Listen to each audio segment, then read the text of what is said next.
Amaitu da foro sozial iraunkorraren bidea. Gatazkaren ondorioen konponbidean aurrera pausoak emateko asmo sortu zen duela 10 urte eta hamarkada bat igarota erabaki du foro sozialaren fasea bukatutzat ematea. Iazko ekainetik zabalduta zuen barneko eztabaida prozesu bat eta horren emaitzaren berri datorren larunbatean emango dute Durangon egitekoak diren ekitaldi batean. Kaixo guztioi, eguerdion eta ongi etorriak gurean gaur magazinera. Urtarrilak 18 ditu gaur, asteazkena da.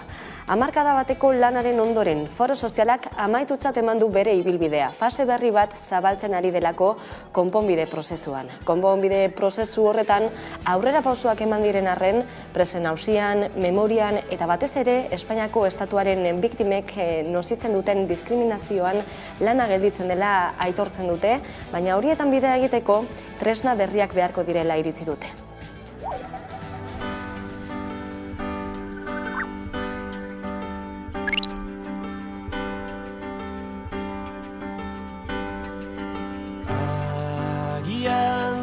Hasieran bertan ekibokatu ginen mundura euskaldun sortzean eta gero ez genuen iraultzaren borrokatik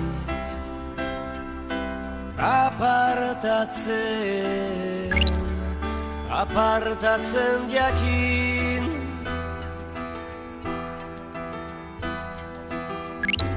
esna kantu bat abestu genion sehaska hutsari. Beste gai batzuk ere, Gasteizko udalak jaso ditu Memoria Garak eta Martxoak 3 elkarteak 1976ko gertakarien inguruan eraikiko den biktimen oroimenezko zentroaren fundazioaren estatutuei egindako ekarpenak. Fundazioaren behin-behineko estatutuetan ez da ageri ohorezko presidentziaren figurarik eta kargu hori eratzea eta Martxoak 3ko biktimen elkarteko kideren batean esku geratzea nahi dute elkarte memorialistek. Memoria Gararen eta Martxoak 3 elkartearen ustez baina biktimek protagonismoa izan beharko lukete presidentzian eta horregatik kutsu simbolikoa izango lukeen ohorezko presidente kargu bat sortu beharko litzateke biktimentzat.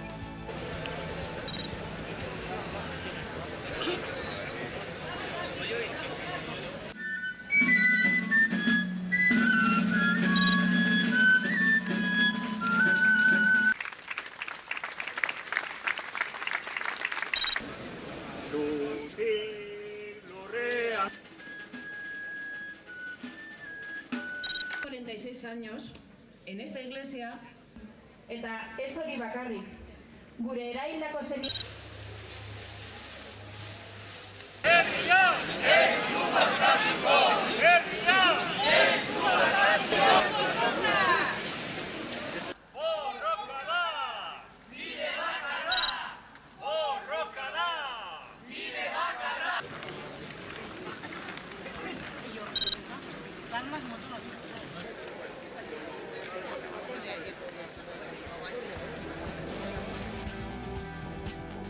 Zorionekuak adierazpena aurkeztu dute Nafarroan, hizkuntzari dinamika berri bat ezartzeko asmotan eta dagokion tratamendua emateko.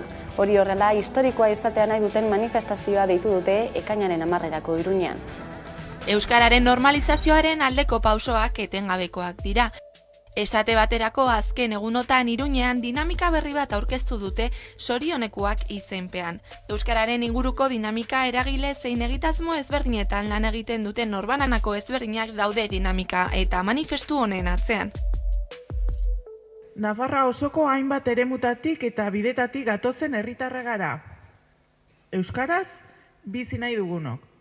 Euskarak mugarik gabeko etorkizuna izateko etorkizuneko ikuspegia behar duela diote, eta 2000 urte baino gehiagoko irulegiren eskuak etorkizun horren ateak irekitzeko balio diela uste dute.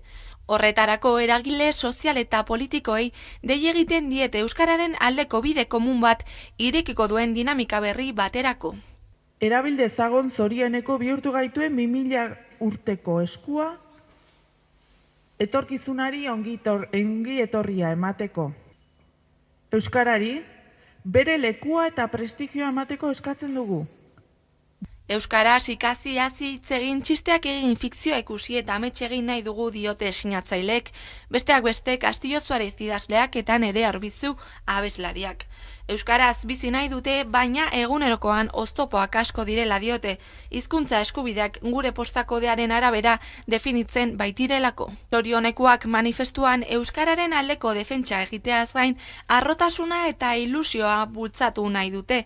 Ekainaren 10ean eginen den mobilizazio historikoan parte hartzeko gonbitea luzatu dute. Azken hamarkadetan euskararen alde egon den mobilizazio herritar jendetsua izan dadin espero dute. Ekonomia alorrean, besteko metalgintzako iazko mobilizazio eta piketeetan parte hartu zuten 7 langile deklaratu dute egunotan eta gaurkoan 5 beharginek deklaratu dute Durangoko auzitegian, ertzaintzak jarritako salaketarengatik. Grebalariei babes adierazteko protesta egin dute epaitegiaren atarian, gehiengo sindikalak deituta.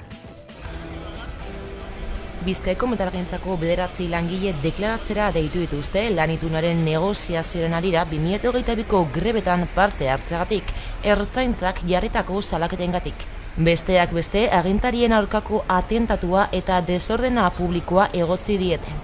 Azaroan batek deklaratu zuen, urtarrilean beste 7 eta otsailerako beste bat deitu dute. Hala, babesa adierazten daian, Komisiones Obreras, LAB, UGT, ESK, CGT eta CNT sindikatuek auztegien atarian protestak egin dituzte egunotan. Sindikatuek salatu dutenez, Eusko Jaurlaritzaren segurtasun sailak grebak kriminalizatu nahi ditu. Halaber, mobilizazioetan ertzaintzaren jarreraz ohartarazi dute kolpeak, leporatzeak eta poliziaren azpijokoak jaso dituztelako. Eta otsailean beste langile bat deitu dute deklaratzera, LAB sindikatuak salatu duenez, Eusko Jaurlaritzaren segurtasun sailak grebak kriminalizatu nahi ditu horrelako prozesuekin.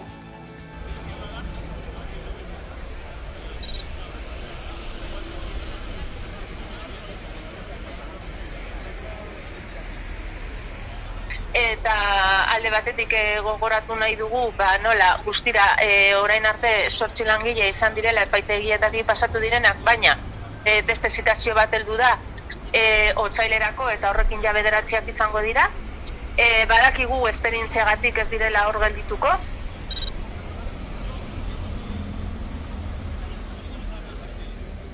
Inputazio guztien atzetik esan behar dugu argi eta garbi montai polizialak daudela. Ertzaintzaren aldetik. Eta hori egiten bada, babesa daukalako ertzaintzak hau egiteko eta erabaki politiko bat dagoelako atzean. Eta erabaki politikoa da, edozein gatazka, lan gatazka edo langileen gatazka edo langileen borroka kriminalizatzea. Petronorreko langileek ere mobilizazioak hasi dituzte lan hitzarmenaren negoziazioa desblokeatzeko. 98 orduko lanuzteak aurreikusi dituzte urtarrilerako eta gaur protesta egin dute Bilbon lan ikuskaritzaren egoitzaren atarian. Petronorreko langile batzordeak mobilizazio egutegi berria abiatu du iraungitako lan hitzarmenaren negoziazioan eragiteko. Hala, protesta egin dute Bilbon lan ikuskaritzaren egoitzaren atarian. Izan ere, 98 orduko lanuzteak aurreikusi dituzte urtarrilerako. Ez dugu lortzen akordorik entrepresarekin, dute hitz egiten nahi gurekin, biltzen gara, baina ez. 2019tik lan ituna berritu barik dute, eta hori dela eta soldatak izoztuta dituzte. Langileen eskaera nagusia soldata KPIaren arabera igotzea da, eta igoera hori soldata tauletan islatzea. Txarto, soldata kongelatuta dago. Horrez gain, aparteko orduak kezkatzen die langilei. Izan ere, 2022an ekoizpenean soilik, 60.000 aparteko ordu egin zituzten. Hala, langileen ustez, enpresak gutxienez, 15 langile gehiago kontratatu beharko lituzte aparteko orduak murrizteko. Langilea gaude justu. Dekatuta gaude, 3 urte komiru barik, eta soldata kongelatuta, eta lan egiten gehiago, ordu gehiago, eta hori, imaginazu, esmazazu, ez da egoera ona guretzako. Gogoratu dute gainera Petronorrek 75 milioi euroko irabaziak izan zituela 2022ko lehen 9 hilabeteetan. Gero eta benefizio gehiago dauka, eta ez du konpartitu gurekin, beren langirekin.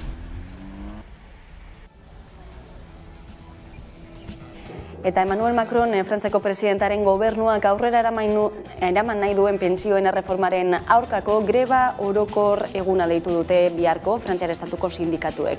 Maite Ubiria kazetariak emango dizkigu xehetasunak pantailan bestaldetik. Eguerdio, Maite?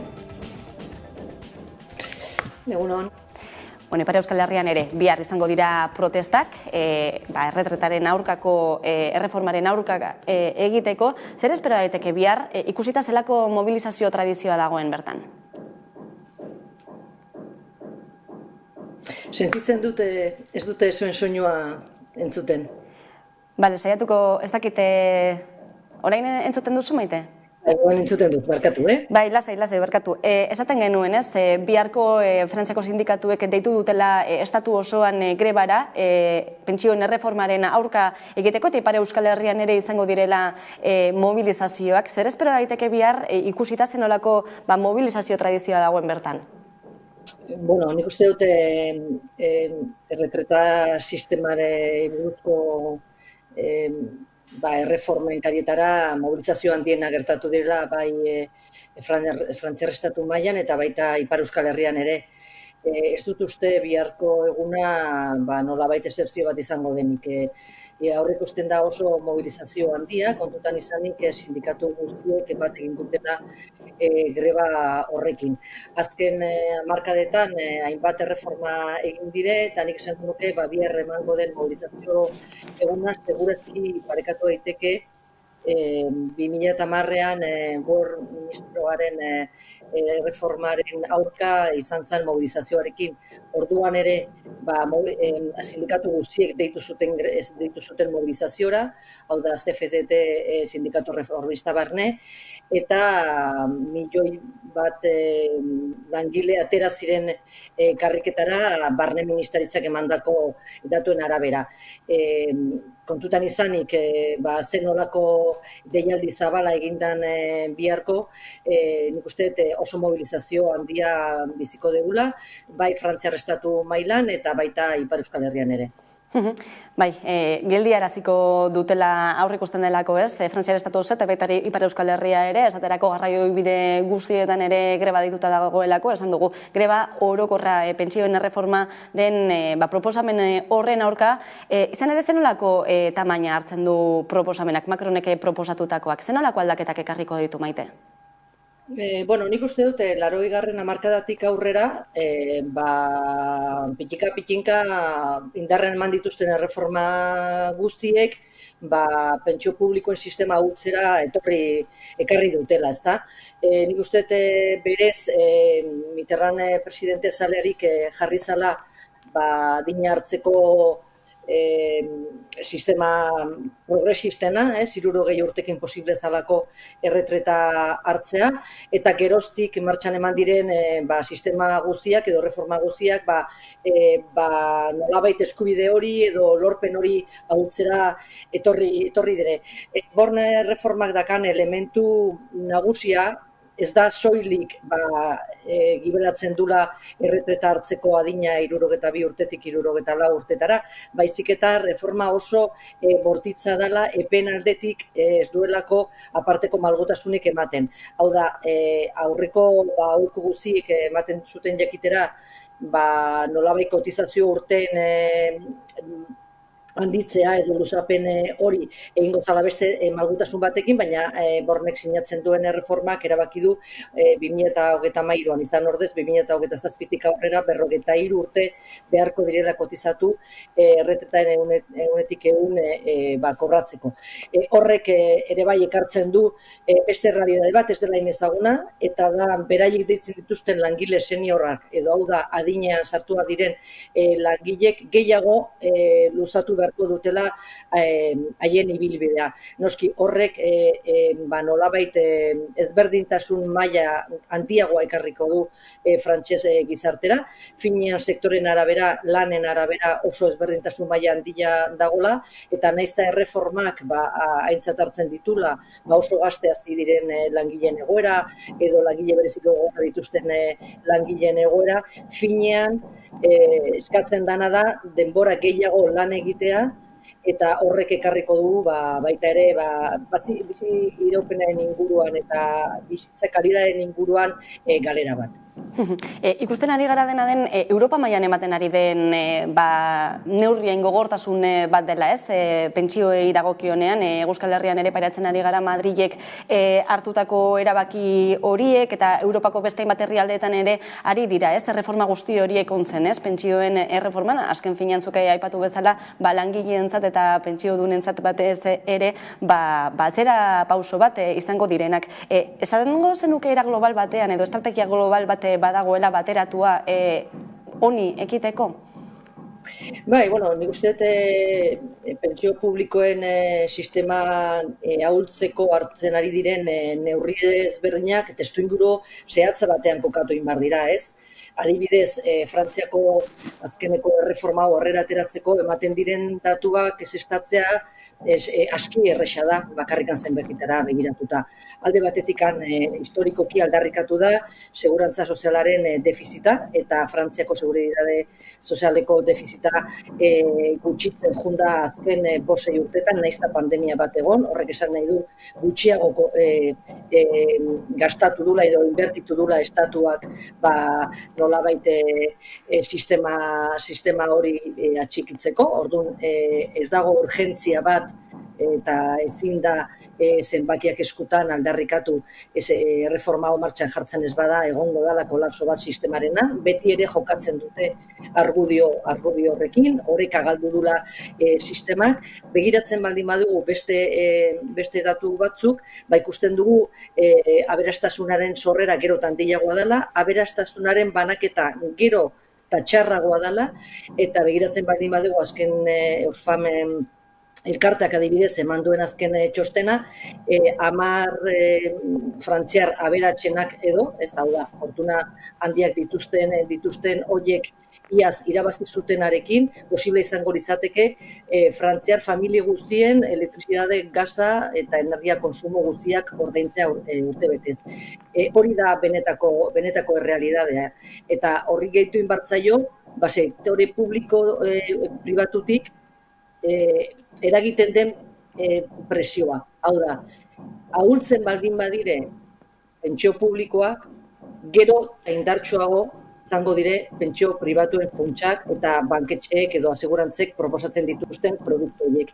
Eta hor badaude subigintza bat, askotan lan ministro gixara edo beste departamentu horietan ibilitakoak juten direla erretreta hartzera, urrezko erretreta hartzera, olako banketxetara, olako konpainetara, zeren finean haientzako lan egin dute, jardura publikoan ziren bitartean, ez? Gogoratuko nuke, lehen aipatzen doan, gor ministroa 2010an oso reforma bortitza martxan jartzen zula, bera bukatu zuen, aipatzen nuen bezala Mitterrandek ezarritako 60 urteko adina horrekin, bera bukatu zuen auzitegian diru publiko hartzeagatik eta bere partiduaren finantzaketarako edo bere onurako erabiltzearren, Sarkozyk berarekin gertatu zana, Fillon berarekin gertatu zana, Fillonek ere bai bultzatu zula erreforma bat. Orduan, uste dut elementu guzti horiek mahai gainean jarri behar direla, zehazki objetiboki adierazteko posiblea dela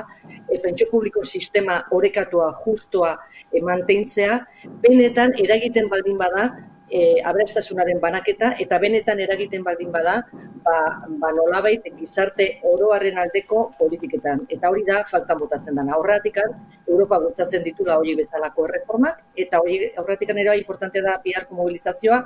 Frantzia finean izan dalako nolabait azken erresistentea zentzu horren baitan. Hau da, oraindik ere mantentzen dire pentsio duinak, mantentzen da adina bat ez dakara zer ikusikan zuke batzu bezala, Alemania edo Estatu Espainiarrarekin konparatuta demagun egoera hobeagoa da oraindik Frantziar estatuan, baina nolabait azkena erresi hori erotzen baldin bada, ikus dezakegu aurrerantzean Europa mailan, estatu batuetan ikusten ditugun irudiak eta niri gutxinez oso bortitza egiten zaizkidala. Hau da, jo esan ezkero estatu batuetara, hainbat enpresetan, hainbat saltegi handitan ikusiko dugu 75 urte, dedakan lankitu bat, hor dagoela, lan egin behar dugulako, ezin dugulako bestela etxe bizitza erosi. ordaindu eta bizi delako egoera erabat prekario edo pobreziatik oso hurbil. Nik ez dut uste hori dela gure gizartek nahi duen eredua, eta uste dut horregatik bihar izango den mobilizazio horrek erakutsi behar duela, posiblea dela, ongizatearen estatu hori atxikitzeko bestelako neurriak martxan jartzea. Gu ere, biharkoaren zain geldituko gara, eskerrik asko, Maite Uria. Eskerrik asko zuei. Eta 15 hilabeteko etenaren ondoren, astelenean ezarriko dira berriro ere bidesariak N1 eta A15 autobideen Gipuzkoako zatian. Bidesarietan jasotakoak lurraldeko errepideak mantentzeko beharrezkoa dela argudiatu du Markel Olanoren gobernuak, urtero 20 milioi eurotik gora jasotzea espero du, eta bidesarien erabat kontra daude garraiolariak.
Turismoa pandemia osteko ekonomiaren berreskurapenaren alor oso garrantzitsua izan da Euskal Herrian, bestelako turismo mota bat jasangarria eta irisgarria izango dena, Nafarroako zein Euskadiko gobernuak azken urteetan indartzen ari diren formula da. Gaurtik hasita eta igandera bitartean Madrileko Fitur azokan, nazioarteko turismoaren erakusleioan parte hartuko dute, beste urte batez Nafarroa eta EAeko gobernuek. 11 telebistako lankideak bertan ere izango dira, bidean dira dagoeneko, Sandra Urra, ez daiguzu? Kaixo egunon, bai, 11 telebistako taldea errepidera atera eta Madrileko bidean gaude. Eta zertara Madrilera, bertan nazioarteko turismo ferian garrantzitsu bat ospatzen da, Fitur hain zuzen ere, eta komunitate edo erkidego bakoitzak bere turismoaren indarguneak ezagutzera emateko eta esatzeko aukera ezin hobea bada. Guk 11 telebistak Nafarroa eta Euskal Autonomia Erkidegoko estandak bisitatuko ditugu eta zuekin elkarbanatu aurretik itxaron marko duzu, ze oraindik ere bidean gaude, beraz jarraitu ezazu 11 telebistan emango dugun informazioa.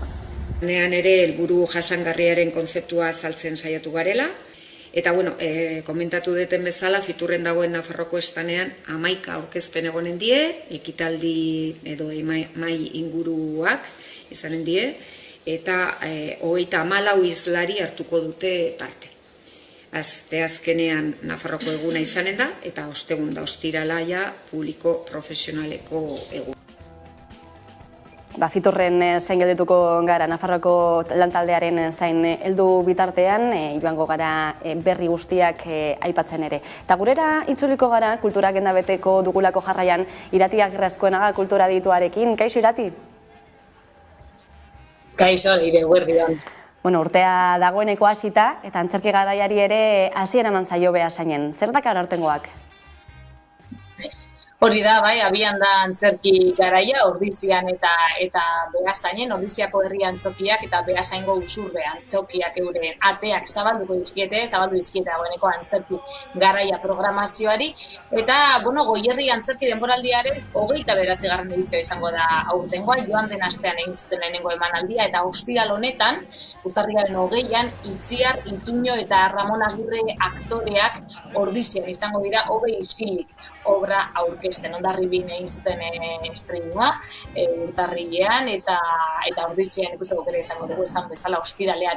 Emakume eta gizon baten egunerokotasuna modu zorrotzean eta aldi berean umoretsuan edo umorez lantzen saiatzen den obra. Otsailaren 17an berriz ez naiz inoiz Dublinen izan. Holtzaratuko du Tentazioa konpainiak, Usurben Donostiako antzoki zaharren estreinatu zuten urtarrilaren 6 eta 7an, Mireia Gabilondo Aitziber Garmendia, Inigo Aranburu eta Inigo Azpitarte dira komedia garratzonen protagonistak edo antzesleak, Marcos Goikoleak idatzi du eta Mireia Gabirondok berak zuzendu. Eta hemen zein da gai nagusia, Elena, 3 urtez ikusi zuten alaba, Londresetik bueltatu da, de gurasoak zain, bere neskalagun Irlandarra ezagutzeko zain hain zuzen Cindy izena duena. Baina sorpresa izango dena da, Cindy ikusezina dela, edo nolabait alabaren fantasian dagoen personaia, eta horre kasgora jartzen du familiaren oreka hori.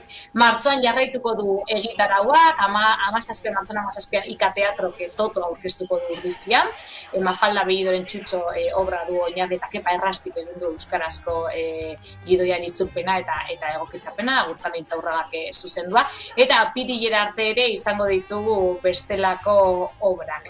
Esan bezala, dagoeneko hasita dagoen jaialdia, eta emanaldi bakoitzerako sarrerak 12 eurotan daude, ziklo osoa ere nahi izan ezkero hartu daiteke ziklo osorako bonoa. Bestalde Irati ere Euskal Nobelaren astear delako bastanen.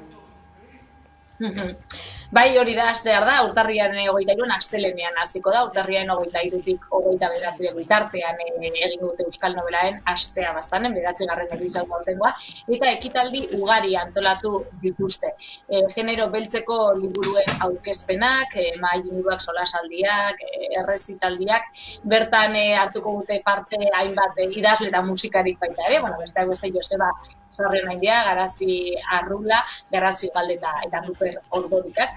Eta ekitaldiak Baiarako 5 herritan izango dira. Aniztunen, Anizen, Elizondon, Irubitan eta Erratzun. Eta ekitaldietako batzuk edo jardunalditako batzuk aipatzarren astelenean bertan, 23an, urtarrian 23an, Hilbeltza Bekaren irabazlearekin dute solasaldia, Eneko Barberenearekin. Eskuak erreko ez balu novela beltza idatzi berak, eta Arizkunen arituko dira berarekin eta bere novelaren inguruan. Ostiralean berriz, 27an, Kareletik filmaren emanaldia izango da, Angel Lertzunik egineko euskal filma, Irubitako gizarte bilgunean. Eta igandean, musika izango dugu izpide, Ruper Ordorika kontzertua emango du, arratsaldeko 7etan, Zuri Beltzean izenekoa, Arizkuneako kultur etxean Elizondon. Eta gaurko itzordurik ere badago ez da Irati, izan ere Bilbon, Bilboko bira kulturgunean izango delako gaur Joseba Sarrionandia, ez denen inguruan arituko da?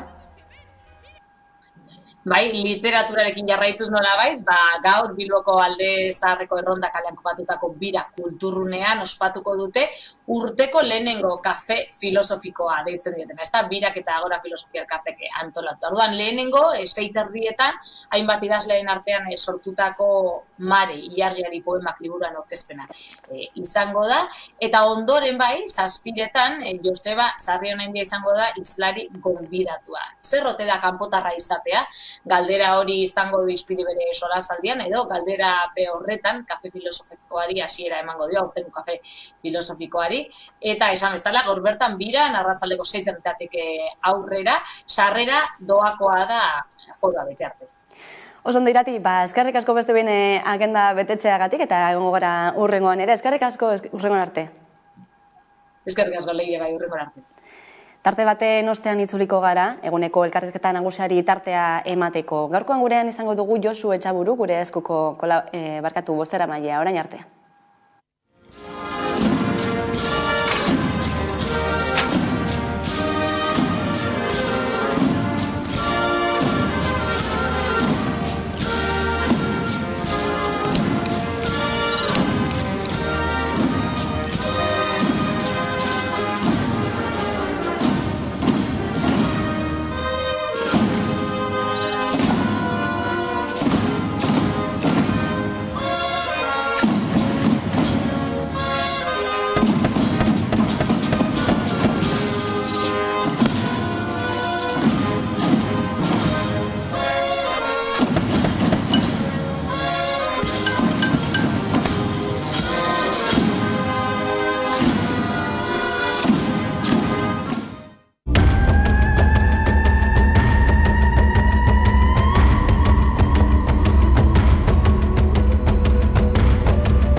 dago personaia romantiko ontzat egin da.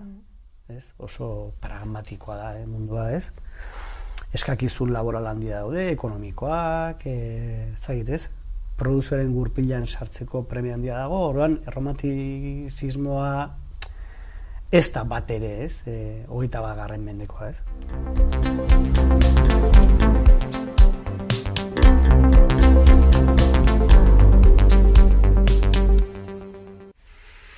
Haupa, kaixo. Bueno, ni bengo naz, eta saile kantu orkesten ator.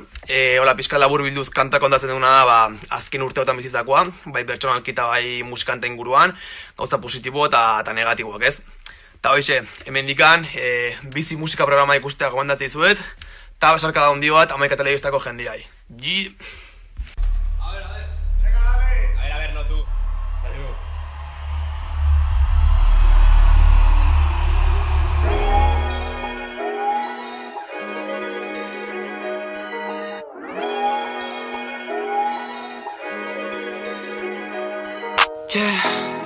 Holtza gainean oioka dena paso delako azkar milaka momentu zaitek eman dikazez korrik eman ditik gora zerren bila juten zaitek nun gauden milaka momentu zaitek eman dikazez korrik eman ditik gora zerren bila juten zaitek nun gauden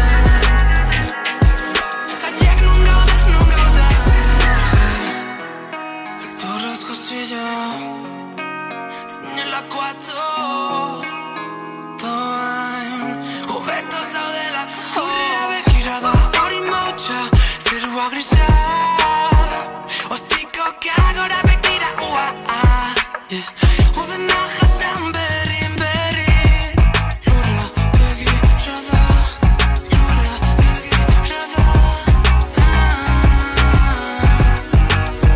Milaka momentu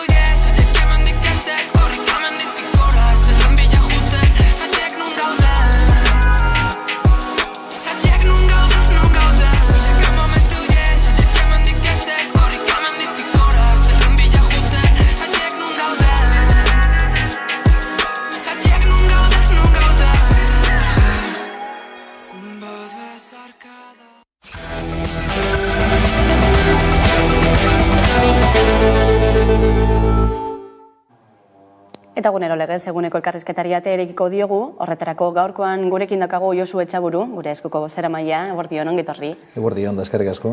Bueno, Euskal Herriari buruz luze hitz egingo dugu elkarrizketa honetan zehar, baina lehenik eta bine ere Kataluniara begira jarri behar gara badakizu aktualitateak agintzen duela, eta sedizio delituaren erreformaren ondotik ez, zer gertatuko da Puigdemont Kataluniako presidente ohiarekin, izan ere desordena publiko larriengatik atxilatu nahi dutelako orain. Euskal Herritik nola ari zarete segitzen bertan gertatzen ari den guztia? Zein ondorio ateratzen dituzu? Bueno, printzipioz esango nuke gertutik jarraitzen ari garela. Baina beti da ona gogoratzea zergatik ematen ari den kontu guztia. Eta da eskubide demokratiko bat gauzatzearren. Ze hainbeste zarataren artean ematen du, sarri askotan galdu egiten dala benetako muina. Eta benetako muina hori da. Eta horrekin batera baita ere, politika egiteko modu baten porrota. Porrotorrek eramaten du epaitegietara iristea kontu hau, eta hortik gero iristen da sortu den andana guzti hori, ezta? Epai batzuk, beste batzuk kontra esanean, beste batzuk bi botere elkarri mokoka, momentu honetan ere dirua gaizki erabiltzaren inguruan fiskaltzak eta prozesa zera egiten bideratzen ari danak horren kontrako jarrera aktibo bat, naizta gobernua horren inguruko moldaketa baten atzetik aritu izan,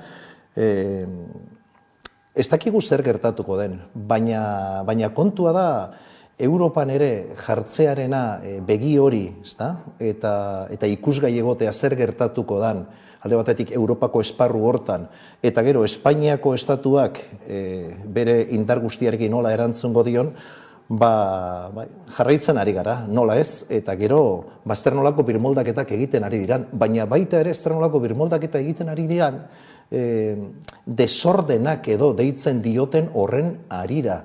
Ea horrek askatasun eskubideari ere zer nola ikutu dezakeen. Beraz, kezkapuntu batekin ere hortik ari gara ikusten. Erroan zer dagoen, ez? Aipatu duzu ezin delako ahaztu 2017ko urriaren batean zer gertatu zen Katalunian eta izan zen herritarrek erreferendum bat aurrera eraman zutela eta hori dela epaitu nahi dutena, ez? Hori da, oinarrian dagoena eta gainera gero gertatzen dena da gurera etorrita, ez? Sarri askotan gugan geratu den oihartzuna edo reflejua izan da porrot batena. Eta ni justu kontrakoa esatera nator. Eta da, ondorio horretan, nabarmen geratu da Espainiako estatuaren aurpegi bortitzena, baina badago esaera bat, esaten duena, batzutan irabazi egiten dela, igual nahi baino gutxiagotan, baina gehienetan ikasi egiten dela, ezta? Eta nik uste, katalanen gizartea, eskosare gizarte ahaldunduagoa dela momentu honetan, eta asko du irabaztetik, eta oraindik gehiago ikastetik. Asko irabazi dute, jakin badakite erabakitzeko eskubidea nola gauzatu, eta gainera determinatuta gaude, eta daude, guztiok, hori berriro egiteko. Beraz, nik hori azpimarratuko nuke, eta nahiko nuke baita ere gure gizartearentzat. Dena den, ezin da aipatu gabe utzi ez, burujabetza prozesuetan Espainiar estatuak edo Espainiako justiziak duen papera, ez? Azken urteotan eta Euskal Herrian ere ikusi dugulako nola politikaren judizializazio bat eman den eta justizaren politizazio bat, ez? Zurrunbilo horretan galduta dago Espainia? Nahita, zango nukenik. Eta gainera batzutan aldarrikatzen bi botere diferente diala, eta beste batzuetan elkarlanean beste erronka batzuri ateak ixteko. Estatuen eraikuntza zaharraren seinale dan eremu bada hori. Eta ezin dana da moztu, da herri gogo bat. Eta Espainiako estatuari hobeto legokioke momentu batean diskursiboki planteatzen duten egitasmo plurinazional horren inguruan sakontzen hasiko balira. Ze ezin dugu ahaztu eta berriro diot eskubide demokratiko hitz egiten ari garela eta eskubide demokratiko horien egikaritzaz. Baina auzitegi konstituzionala ere berriki berritu da, ez, buru berriarekin eta horrek ere berriro ere behin eta berriro errepikatu du, ez, referendum guztiak autodeterminazio eskubide hori edo eta buru jabetza nahi edo independentzia guztiz dedekatzen duela konstituzioak. Gaur egun bai, baina horrek ez du nahi esan hemendik aurrera, hau da, sarri askotan legei begiratzen diegu, ez dakit, alda ezinak izango balira moduan, eta sakralizazio puntu batekin, ez da? Ezke legeak ez du usten.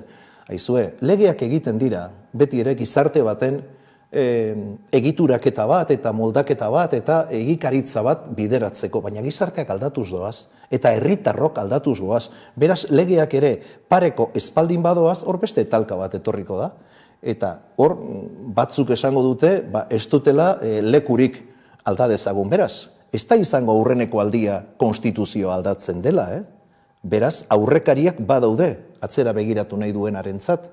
Zergatik, beraz, kontu honetan, erabakitze eskubideak gauzatze hortan, hain zurrun jokatu behar dute eta bar, seguruenik hor beste iritzi eta beste asmo batzuk ere badaude mezu hortan. Euskal Herria, herrialde katalanak eta Europa mailan ere ematen ari dira, ez? Burujabetza prozesu horren indartzeak. Guzti horiek hildorik badute, hildo komunik badute? Bat uka ezina dena, eta da, herriek izan nahi dutela. Eta herriek eta herritarrok izan nahi hortan, ez dago arrezirik. Eta seguruenik, tartean eta lusatuko digute, izan nahi hori bagarena.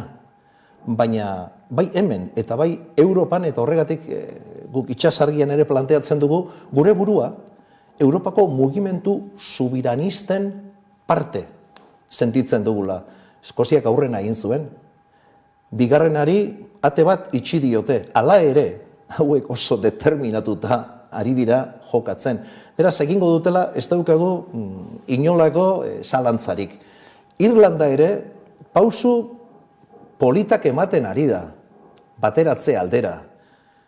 Katalanek, hor dabiltza, gu ere, ibili bagabiltza, Korsikarra gauda, badago hor mugimendu bat, eta gaur egun ezagutzen dugun Europa, seguruenik hemendik hamarkada bat, 2 hamarkadatara beste Europa bat izan daitekeela, edo horrekin ere amesten dugu, baina amestu bakarrik ez da egin behar, amets hoiek lortze aldera lana egin behar da.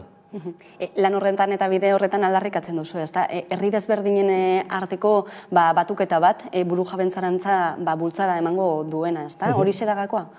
Bai, batipat eskubide demokratiko ez hitz egiten ari garelako.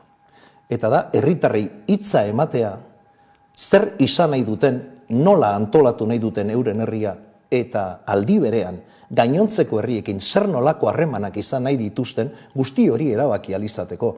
Eta hori eskubide demokratikoa den heinean, ez dago legerik, momentuz baditugu ez batzuk baino, hori eragosten dutenak, baina hoiek ere aldatzeko alegin guztiak egin beharko ditugu, eskubide demokratiko horri gauzatze hori ez dadin gero,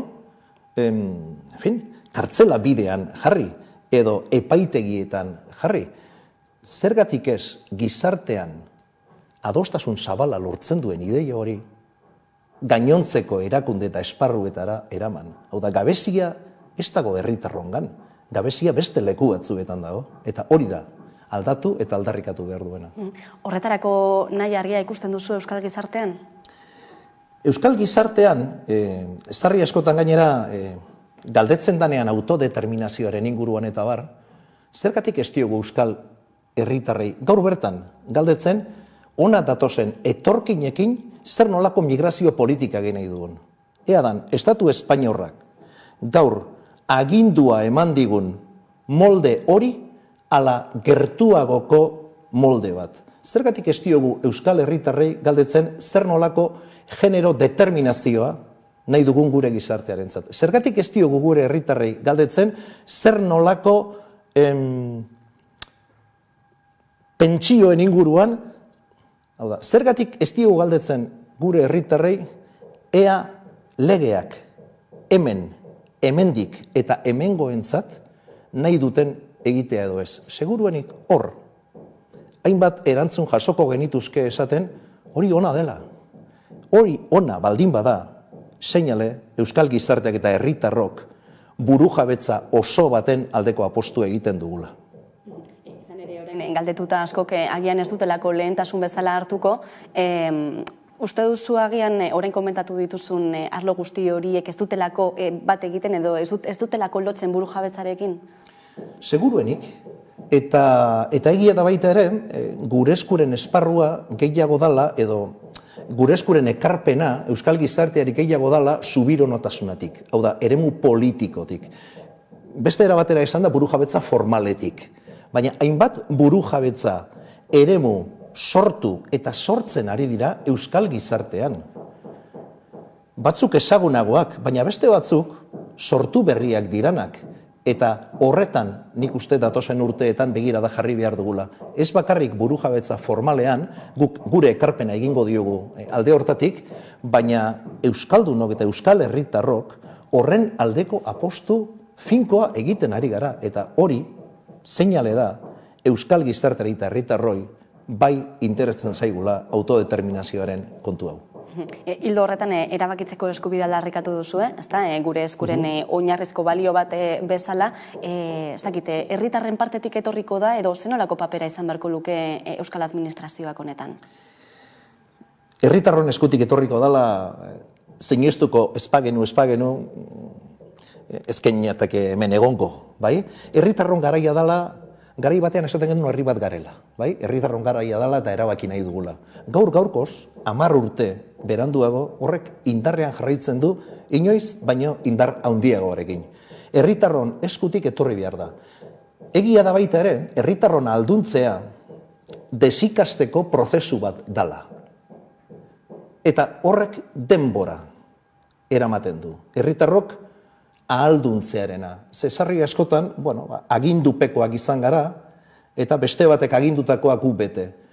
Gu beste eremu batean murgildu nahi dugu. Eta gero, administrazioei lotuta eta badira batzuetan borondate gehiago, beste batzuetan esain beste, eta gure lana zein da, borondatea dagoenean, borondate hori auspotu, borondate gutxiago dagoenean, argudioak eman borondate hori gehitu dadin, ze baita ere argi daukagu, bide hau, burujabetzaren bide hau, elkarrekin egin behar dugula, herritarrok, erakundeak eta eragile subiranistak eremu honetan lanean ari garenak.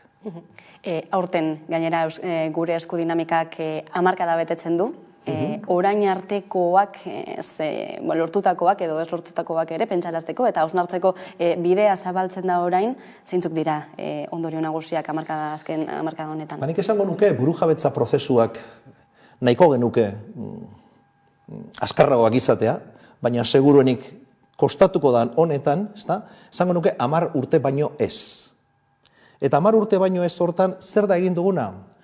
Josten hasi ginen, adostasunak ehuntzen hasi ginen, eta jarraitzen dugu 10 urte geroago. Hainbat ekimen egin ditugu, batzuk deigarriagoak izan diranak, bergogoratzea baino ez, gizakateak, eta egin ditugun beste hainbat ekimen interesgarri, prozesarekin lotutako beste hainbat egunetan kalean egon gara elkartasuna adieraziz, baina nik baita be azpimarratuko nuke isilean eta isilpean egindako hainbat eta hainbat lan josi eta josi hortan. Hau da, sensibilide desberdinetako jendeari, benetan plazaratzen eta benetan eurekin hitz egiten esaten erabakitzeko eskubidea ez dela batzurena bakarrik, erabakitzeko eskubidea guztiona dala, eta horren egikaritza ezin dela delitu izan, horren aldekoa garela, eta gero bakoitzak pentsatuko du, eta idatzi behar duen lekuan, zer nolako Euskal Herria nahi duen. Baina nik uste 10 urtetan, momentu batean gainera, gatazkagai zen elementu bat erabakitzeko eskubidea, gaur egun, naturaltasun osoz hitz egiten dugu. Eta hori, eragile askori esker da, eta sinestu nahi dugu baita ere gure eskuri esker izan badala. Urte hurrenarekin batera, abiatuko duzu baita ere eztabaida prozesu berri bat, itsasargia izenekoa, zer dator orain?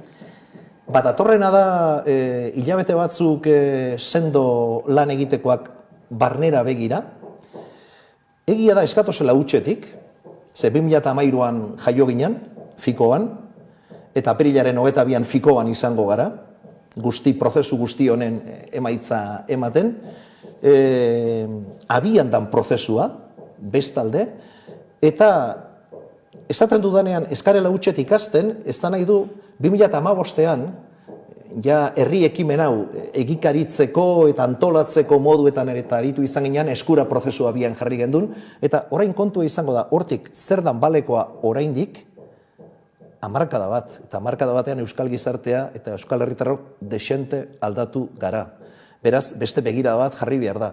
Zer dan, merezi duena oraindik mantentzea, eta horretan sakondu, eta ordea, zer dan, 2015an planteatzen genuena, baina ikusi duguna emaitzarik eman ez duena. Azken batean esango nukenik, itsasargiarekin lortu nahi duguna dela, datozen urteetako, gure eskuren norabidea eta lan hildoak eta zeregin nagusiak zehaztuko duen proposamen politiko bat. Eta nortzuk daude deituta, eztabaida prozesu horretan parte hartzera? Esango nuke eta oso goitik hasita euskal herritar oro. Parte hartu nahi duen euskal herritar oro.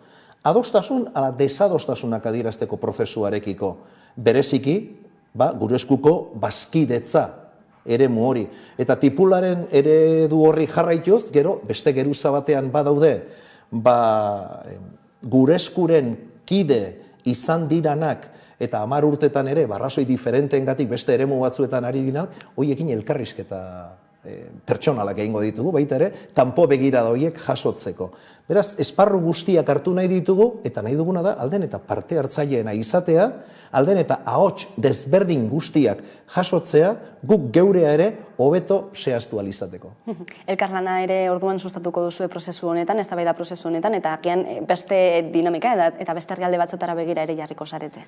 Zalantzarik ez, hau da, hemen gure esku beti egon izan da begirada desberdinekin urtero. Eta barnera begiratzen ari garen honetan itsasargiarekin, baita ere, elkartasunetik elkarlanera, katalanekin hasitako bide hortan eta gallegoekin ere beste neurri batean, horri ere eutxiko diogu, baina esaten badugu, geure burua aitortzen badugu mugimendu subiranistako kide eta parte garela, hortan ere, nazioartekotza hortan bideak eta lanak egin beharko ditugu. Horrek esan nahi du, galtzabete lan ditugula, kasi urtero moduan, esango nuke. Helburu jakin bat izango da, eztabaida prozesu honekin hartu nahi duzuena, esaterako nola bideratu balizko referendum hori, esaterako, hori izango da mai gainean? Printzipioz hori etor daiteke, albuko ondorio moduan, baina gehiago planteatzen ari garena itsasargian da izaera bera, esan nahi dut, hor badaude jauzi batzuk gure ustez, eta da eragile subiranistatzat aitortzea geure burua, azpimarratzen dugu, baita ere gure eskuk nahi duena Euskal Herriko eta Euskal Herriari, 7 probintziei lotutako proposamen bat badela, antolakuntzari ere, datozen urteetako antolakuntzari ere begira bat jarri nahi diogu, militantzia ereduak aldatu direlakoan gaude eta nola pertsonok, herritarrok atxikitzen garen batera edo bestera. Hau da, hor badaude hainbat elementu, lehen nazioartekotza hitz egin dugu, gizarte alduntzea, 11 lan lerro badaude eta seguruenik, hoiek sakontzen ari garen horretan, agertuko dira baita gero beste hainbat elementu, gehigarriak izango diranak hausnarketa honetan. Gizarte aldakor batean bizi garelako, azken 10 urteetan ikusi dugulako eta hemendik aurrerakoa ere izango delako aldakorra ziurazko. Globalizazioak zure ustez burujabetzen zen nolako eragina izango du hemendik aurrera? Badira batzuk esaten dutenak kalte egingo diola, eta gu sinestuta gaude globalizazioa hor egonda ere, ez dela aitzakia izan behar, nahi baduzu txikitik, baina txikitasunak duena handitasun hortatik, guk geure bidea egiteko. Eta gainera, sinestuta gaude, baduela Euskal Herriak zer eskaini. Sarri askotan, autodeterminazio gatazka, kakotxartean planteatzen direnean, inork gutxi planteatzen du aukera gisa. Eta sinestuta gaude baita ere, datozen urteetan, erabakitzeko eskubidearen gauzatzea, elementu preventibo, indartsua izango dala, ondoren beste gatazka modu batzuk sor ez daitezen. Beraz, ona litzateke, globalizazio hontan ere, guk gaur lekua aurkitzea, eta gero gure subironotasun oso batetik gure izatea eta izan nahi dugun hori eta dugun potentziale guztia Euskal Herri gisa, beste batzuri ere eskaintzea. Nork esango dio ezetz Europan halako eskaintza erakargarri bati? Sinestuta gaude inork ez diola ezetzik esango. Horregatik, uste dugu nazioartekotzan ere badagoela zer egin. Eta hortan bakarrik ekarriko nukeen elementu bada, Eusko Ikaskuntzak eta Institut d'Estudis Catalans, argitasun legearen inguruan, Kaukusaren bitartez egiten ari diran lan izugarri ona. Argitasun lege baten bila. Eta marko hori esartzen baldin badugu Europan, estatuek men egin beharko diote. Zeintzuk dira baldintzak, herri batek bere etorkizun politikoa libreki erabakitzeko. Lotu gaitezen hortara eta galdetu diezaiogun Euskal Herritarrei zer izan nahi duten. Lanean, jarraitu beharko da beraz. Badago, zer egin bai, badago. Josu Etzaburu, gure eskuko bozeramailea, mila esker beste behin Hamaika Telebistara gerturatzeagatik. Eskerrik asko zuei, eta nahi duzuenean berriro hemen izango nauzue. Hurrengo arte bai. Eskerrik asko. Eta tarte bat hartuko dugu, eta jarraian itzuliko gara egunero bezala solasaldiari ekiteko. Gaurkoan gurekin izango ditugu Alaitz Argandoña eta Joserra Becerra, orain arte.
eguzkizpiak urpetzen du nire azala, nire euridorrea zuntzitzen dudanean, aire berriak garbitzen ditu nire ezpana. Nire euripareta apurtzen dudanean, biluzten ditu nire bularrak, nire eurigantzia urratzen dudanean, zabalik usten dizkizut nire bide guztiak, nire euri mozala oskatu eta osorik ikatzen dut zure azala, nire euri mozala ahotik kendu eta iranzten dugu oxigeno berbera.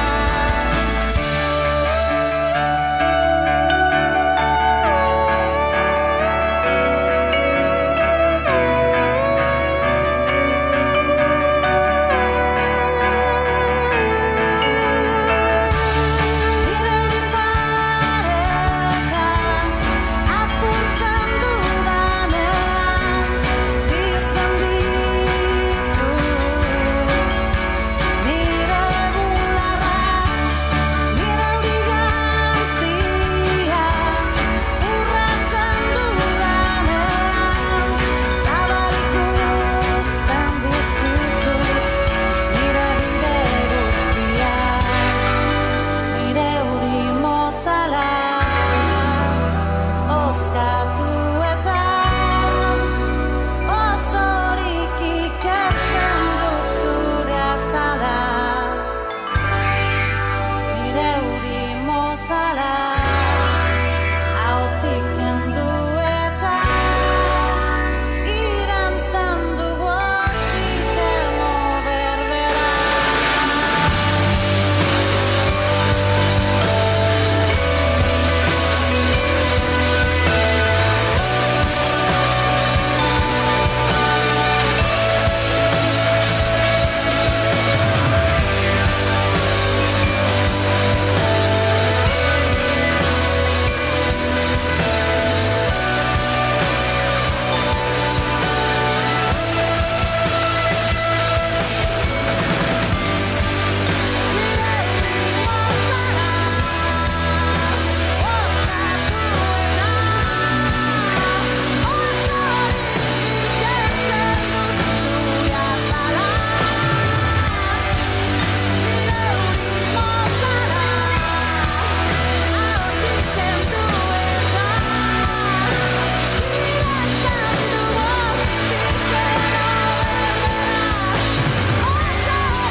Mundu hau ez dago personaia romantiko ontzat eginda, ez? Oso pragmatikoa da, mundua, ez?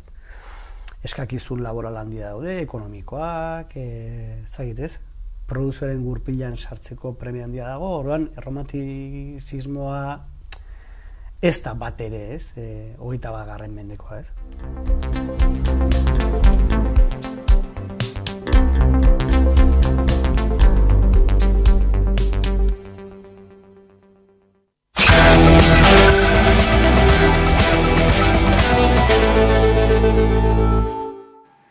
Egunero bezala solasaldiari ekingo diogu, gaurkoan gurekin Alaitz Argandoña, eguerdion. Eguerdion, Leire. Eta Jose Becerra ere gurekin, kaixo. Kaixo, Leire. Bueno, eguneko albiste batekin hasiko gara, eta horixe da, Foro Sozialak amaitutzat eman duela bere ibilbidea, 10 urteren, ustean 10 urte luzeetan, hainbat eta hainbat lan egin du, eta foroak berak aipatu duen ez, ibilbide hori, ez, sortu zenaren helburu gehienak betetzat eman ditu, oraindik ere noski aitortuta bidea luzea dela, gatazkaren konponbidea, baina hori bai beste tresna batzuk eraginkorragoak edo beharrezkoagoak izango direla jakitun, amaitutzat eman du gaur bere bidea. Larun batean egingo du dena den eztabaida prozesu horren emango du eztabaida prozesu horren berri Durangon bertan, eta gu Hamaika Telebistatik laburbildu dugu beraien egiteko 10 urte hauetan.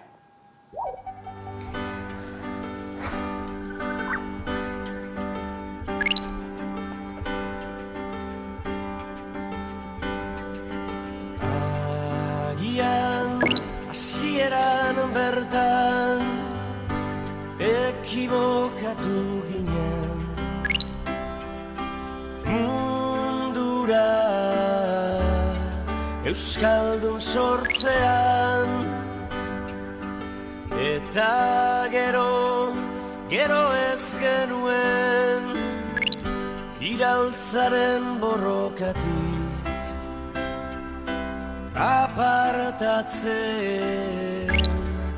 apartatzen jakin,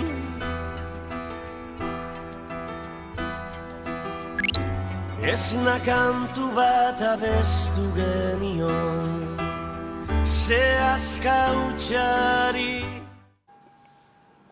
Hortxe, 10 urte hauetako laburbena, ez? Zuek nola baloratzen duzue 10 urte hauetan guztietan, ez? Egindako aurrera pausu horiek, eta zeri esker eman direla esango zenukete? Nik esango nuke lehenengo eta behin hori eskertzekoa dela beraien egindako lana. Eta gero beste aldetik apur bat beldurra dekot, uste dute olako pausoak atzera ez joateko, igual jarraipen bat egon barko dela, baina igual haiek aipatzen dituztenean hori tresna berriak beharrezkoak direla, hortik joango direla. Batez ere, hainbat sortutakoan mahai gainean ipini zituzten hainbat puntu betetzat emango genuke, baina adibidez hori ez dut ikusten hain beteta dagoen hori biktima guztiak parekatzearena. Orduan ikusten dut hor lan itzela gelditzen dela horrenik egiteke, eta horregatik pena da, solako eragile bat bere ibilbidea amaitutzat ematea. Bueno, prozesu oso luzea izango da, eta bidean foro bezalako eragileak beharrezkoak dira, igual garai batean, eta gero etorkizunean beste batzuk beharko ditugu edo. Nik ezagutu dut, eragin soziala eduki du foroak, baina politikoa bebai, eta nik ezagutu dut lan politikoa, zen politikari bezala egon nintzen haiek antolatutako bileretan, eta garai hartan, orain dela 10 urte, loturak egin behar ziren, harremanak sendotu behar ziren alderdi politikoen artean, violentzia garaiaren ostean oso apurtuta zeudelako. Orduan, ibilbide horretan haiek lan itzela egin dute, alderdi politikoak biltzeko, haien arteko harremanak sendotzeko, hainbat eztabaidai publikoak han bertan mahai horietan garatzeko, gero beste modu batean arlo sozialean ateratzeko. Orduan, ikuspuntu horretatik, nik ezagutzen dut ikuspuntutik oso lan garrantzitsua egin dute, baina beste eragile batzuk bezala, bere garaia eduki dute, eta igual etorkizunari begira, eta zuk aipatu dituzu hainbat erronka, beste eragile batzuk beharko ditugu, edo alderdi politikoek ere, beraiek hartu behar dute ardura eta ibilbidea. Ez hori bakarrik ez, balioan jartzekoa da baita ere, gizarte zibilak 10 urte hauetan egindako papera, egindako esfortzua, gatazkaren ondorioei amaiera emateko, foro sozialak baino gehiagotan esan duen ez, aitortu duen. Bai, azkenean jendearen parte hartzea ezinbestekoa da, eta gainera, hemen aipatu dugun bezala, normalean gizartea edo aurreratuago doa instituzioak baino, eta orduan oso garrantzitsua da bere papera, bultzatzeko prozesu bat, helburu bat lortzeko. Bai, haiek bi zutabe horiek mantendu dituzte, bai, arlo sozialean eta arlo politikoan, arlo politikoan aurrera pausoak ematen badira eta gero ez badira islatzen gizartean, edo justu kontrakoa, gizartean, zuk esan duzun moduan, bere ibilbide propio egin du eta igual instituzioak baino azkarrago ibili da, baina arlo politikoan ere hori hausnarketa hori egin behar da eta barneratu behar da. Orduan, ikuspuntu horretatik oso interesgarria izan da haiek egindako hori lana bi zutegeetan. Bai, azkenean horrek mantendu dute eta hori oso garrantzitsua da. Esaten duten lortutako edo aurrera pauso handinetako bat izan dela baita ere, kontakizun bakarraren ideia agortuta dagoela bentsat hemen. Alaxe uste duzu zuek ere? Bueno, batzuen iritziz ez dut uste onartuko zutenik, baina besteen nik uste dut orokorrean hori egia da.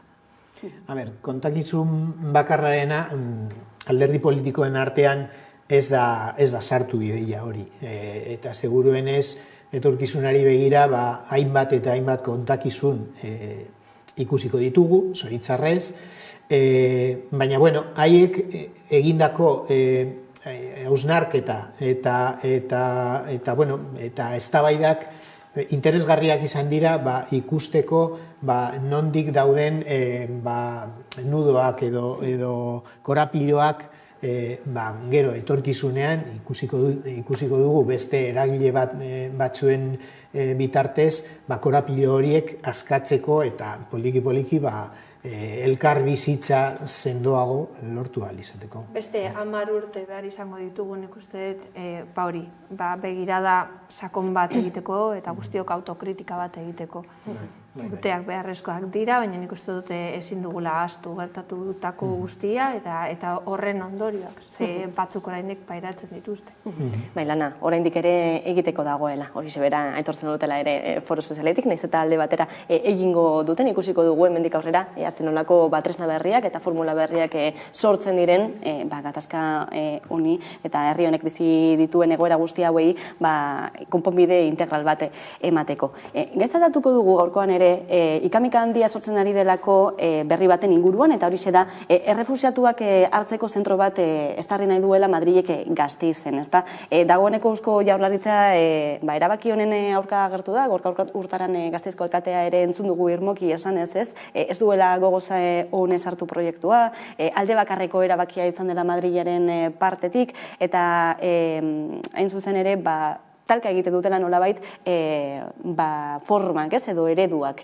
Entzungo dugu, baita ere hitz egin dugulako, zehar errefuxiatuekin lan egiten duen elkarteko kide eta komunikazio arduraduna den Naiara Gutierrez, bera ere ongi ezagutzen du errefuxiatuen egunerokotasuna eta beraiekin ari da lanean horrelako zentroetan Eusko Jaurlaritzarekin batera, eta berak ere hitz egin du honen inguruan. Momentuz gaiaren inguruan daukagun informazioa nahiko eskaza da, baina printzipioz planteatu denaz dator bat zeharretik planteatzen dugun harrera ereduarekin. Horrelako zentro handiak eta epe luzeetarako egonaldiak ez datoz bat aspaldi planteatzen ari garen horrekin. Gainera, Euskadin urteak daramatzagu harrera eredu honetan lan egiten, aktore ezberdinekin, elkarlanean, bai erakunde publikoekin, zen elkarteekin, eta proposamen hau printzipioz ez doa hildo horretatik behintzat orain arte daukagun informazioaren arira. Oraindik ez dakigu gainera zein izango den zentroaren helburua, behin-behineko lehenengo harrera bat emateko izango den edo humanitarioa, eta informazio hori eukitzea garrantzitsua da balorazio bat egiterako orduan, ez? Estatuko harrera ereduan gainera pertsonak erkidego batetik bestera mugitzen dira normalean, eta nahiko maiz, eta hemengo ereduak erkidegoan dauden pertsonen harrera planteatuko luke. Orduan daturik gabe ezin dugu baloratu Gasteizko zentro hau egun dauden harrera baliabideen osagarria izan liteken edo ez.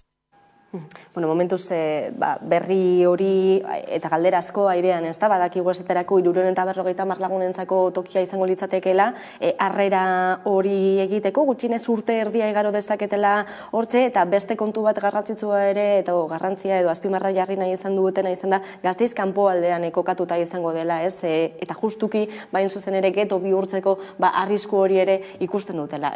Bueno, hainbat galdera oraindik, baina zuek nola ikusten duzue horrela lehen begirada batean proiektu hau, Madriletik datorrena? Lehenengo eta behin nik uste dut olako erabakia hartzerakoan aditua den jendearekin bildu beharko dela eta adituenak izango dira ongitorri errefuxiatuak edo olako elkarteekin biltzea eta jakitea zeintzuk dira behintzat beharrezkoak diren gauzak, zeintzuk izan beharko dira haien lehentasunak, gero betiko erantzuna izan beharko dela integrala eta transversala eta olako zentroak normalean ez dute olakorik egiten, eta gero zuk aipatutakoa amaieran ze batzutan Bilboari dagokionez, olako albergeak ipintzen dira periferietan, eta horrekin ez duzu lantzen elkarlana, eta gainera sortzen dira beldurrak, eta aurre iritziak, eta orduan ez dakit asko honetaz, baina nire ustez ez da lekurik egokiena, batez ere hori elkarlana lartzeko eta elkarbizitza on bat lortzeko.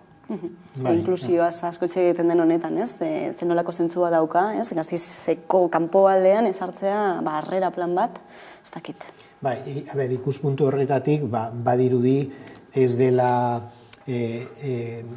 oso egokia, baina aipatu denez informazio falta ari gara. Orduan, okerrena instituzio batetik horrelako iragarki bat iristen denean, okerrena da lehenengoa iragarkia eta gero informazioa eman. Justu kontrakoa egin behar da, eta zuk esan duzun moduan, informazioa etorri behar da, plangintza osoa eta proiektu osoa adituen eskutik. Eta hori elkarteak dira adituenak, elkarteak dira errefuxiatuekin ari direnak egunez egun. Orduan, nik nahiago dut entzutea erakundeek edo elkarteek komentatzen dutena, euskal instituzioek komentatzen dutena, baino, ikuspuntu horretatik ere, kutsu politikoa badago, haiek esaten dute, gure eredua individuala da, baina gero ikusten duzu Irunen zer gertatzen den, eta abar, nahiko kolokan geratzen dira euskal instituzioak bebai. Orduan, informazio falta guztia aintzat hartuta, pentsatzen dut, ikusi duguna ez dela oso egokia.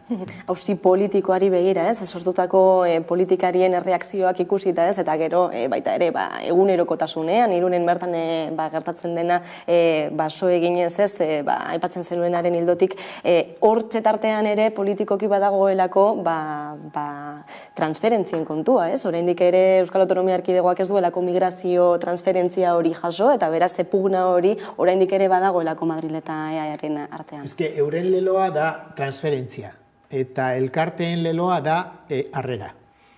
Eta hori izan behar da lehentasuna, zen olako harrera egingo den zentru horrekin, eta ez geurea edo berea den transferentzia. Horrezegatik dinot, nik nahiago dut entzutea elkarteek esaten dutena, euskal instituzioek esaten dutena baina onartzen dut formen aldetik Espainiako gobernuak ez dituela gauzak ondo egin, baina lehentasunak oso argi ikusten dira, arlo politikoan eta sozialean. Naiara Gutierrez Zeharreko kideari ere galdetu diogu, ez? Oraintxe bertan, martxan dauden zentro horietan, Zeharrekin elkarlanean ari diren zentro horietan zen nolako lehentasunak dauden, nolakoak izan barko luketen, zer diote refuxiatuek, zer behar izan dituzte, hori ze guztia kontatu dugu. Oñatin edo Tolosan dauden harrera zentroek eskaintzen dietena da, neurri handi batetan hasiera batetan batez ere arnas pixkat hartzea, ez? Leku seguru batetan egotea eta ala sentitzea, ez? Bizi izan dutena prozesatu ahal izatea eta gutxinaka beraien egoera asimilatzen joatea. Eta hor bai, asilo askatzeko prozesuarekin, hasi bai prozesu juridikoarekin, eta baita bizitza berrera ikitzeko prozesu zail horrekin ere, ez? Konplexuena dena askotan handi batetan, hizkuntzak ikasi, gizarteratu, leku berrira egin, atzean utzi izan dituzten egoera latzekin, psikologikoki baita ere aurre egitea egoera horiei, ikastea, lana topatzea edo behintzat saiatzea, eta finean autonomoak izateko baliabideak lortzea gutxinaka, hori baita beraien helburu nagusia. Gutxinaka aipatzen zuen Naiarak izan ere prozesua luzea eta gogorra delako. Gainean nik uste dut oso garrantzitsua dela jakitea zer nahi duten, batzutan pasatzen dira igual estatutik eta gura dutena da jutea beste leku batera bere familiarekin egotera, edo igual proiektu bat daukate Gasteizen gelditzeko eta bere bizitza berrantolatzeko, familia ekarri nahi dituzte, dauz hainbat galdera, eta galdera horiek egin beharko genieke haiei behin, berak komentatu duen bezala, arnaz hartuta eta segurua sentitu, eta ez da izan oso erreza, segurua sentitzea olako leku batean, eta ez dut uste hori harrerako etxeak izango direla oso atseginak, beraz, prozesua oso luzea eta gogorra izango dela. Hala da, horrezeratik esan dut nik, harrera eredua hori da garrantzitsuena, eta harrera ereduaren arabera, ikusiko dugu proiektua egokia den, ala ez.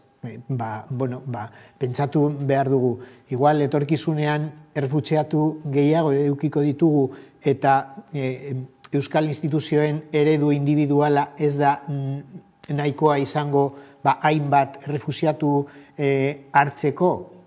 Ikuspuntu horretatik igual izan daiteke ona, baina zuek esan duzuen moduan, igual ez Gasteizen periferian, baizik eta beste leku batean, edo zentruaren proiektua igual izan behar da beste modu batean, igual residentzia bezala haiek finkatzeko, euren egoera finkatzeko, eta ez bakarrik de paso ibiltzeko, ez dakigu, eta nik eskatuko nieke Espainiako gobernuari, elkarteekin hitz egiteko eta guztien artean proiektu potolo eta polita egitea euskal instituzioek egiten dutena, baino igual gehigarri bezala.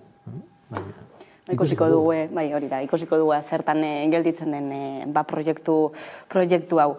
Beste gai bat, izan ere ekologia bada ez egunotan eta gurean eguneroko bizitzak zeharkatzen duen gauzetako bat, ez? Eta gogoratuko duzu urri hasieran Portugaleten izandako jarduera batzuk, ekotopaketak izenekoak, hausnarketa prozesu desberdinak izan zirela, elkarte desberdinek antolatuta, eta orain beste jauzi bat eman dutela, jauzi ekosoziala izeneko proiektuari bide emateko, eta besteak beste ekologismoaren baitan antolatzeko deia egin dutena.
Bueno, aurreikusita zegoen, ekotoko paketen ostean zerbait etorriko zela, zer modu sartu duzue berria?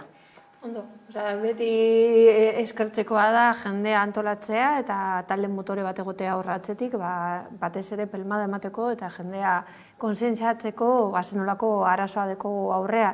Eta beste aldetik, haiek aipatutako bi erronkaen artean, hori pobrezia energetikoarena, gaur egun daukagun hotzarekin, derrigorrezkoa da mahai gainean ipintzea eta pausoak eramatea ahalik eta lasterren, ze badakigu olako hotz garaiak zer ekarriko duen eta izango dira segurazki hildakoak. Jendea ez dauka dirurik pizteko berogailua, bere burua arriskuan jartzen du batzutan sua pizten etxeetan, eta nik uste dut hori erronka nagusi izan marko zen. Eta gero epe ertaina edo luzera bai publifikazioarena ikusten dut argi eta garbi dela bidea. Energia ez, hain zuzen ere zeharkatzen gaituena egunotan, eta noski negu gordina gauden honetan are gehiago. Bai, energiarena da ekologian hartuta gai nagusia momentu honetan. Nik perspektibaz hartuta ikusten dut belaunaldi bakoitzari bere mugimendu sozialak dagozkio, ezta? Eta aurreko hamarkadetan beste erakunde ekologistak sortu ziren, eta ni parte hartu nituen, eta ekosozialistak bebai, baina belaunaldi honetan hainbat erronka ditugu, lehen, igual ez genituenak, edo bai genituen, baina ez ziren hain nabarmenak euren eraginak arlo sozialean, eta, niretzat interesgarriena momentu honetan da ikustea ekologia eta eragin sozialak eskutik doazela, ezta? Hori da garrantzitsuena, lortu dugu azkenik, lehengo mugimendu ekologistak ingurumena zituen erdien, baina ingurumena bakarrik gizarte gabe eta gizartea ingurumenik gabe, horretan ez dago etorkizunik. Orduan, ikuspuntu horretatik, primera. Hainbat puntu daudelako mahai gainean, ez da baita puntuak ere badirerako, esaterako energia berriztagarriak, ez? Zen modutan zein eredu nahi dugun dagoeneko Eusko Jaurlaritzak aipatu ditu, ez iragarri ditu, bi proiektu berri daudela, Labraskoa eta Sazetakoa, Araban bertan, 2025 urtearen amaieran martxan jarri nahi dituztenak dagoeneko, eta honek ere, nolabaiteko eztabaida eta ikamika sortu du, lehenik eta ben ikusiko dugu informazioa.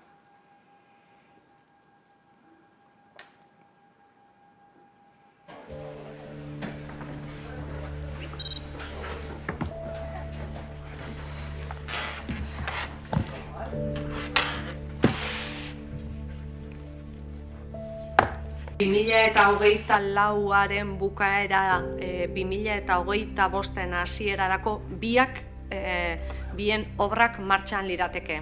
Aipatzen nuen Labrazakoa zerbait aurrerago doala, plan berezia dagoeneko esposizio publikoan dagoelako, baina baita ere bestea Azazetakoa ere espero dugu izatea. Beraz, gutxi gora bera, epe horiek manejatzen ditugu. Horrek esan nahi du, prozesu luzea izaten dela administratiboa, behin baino gehiagotan entzun didazue, baina, badoa.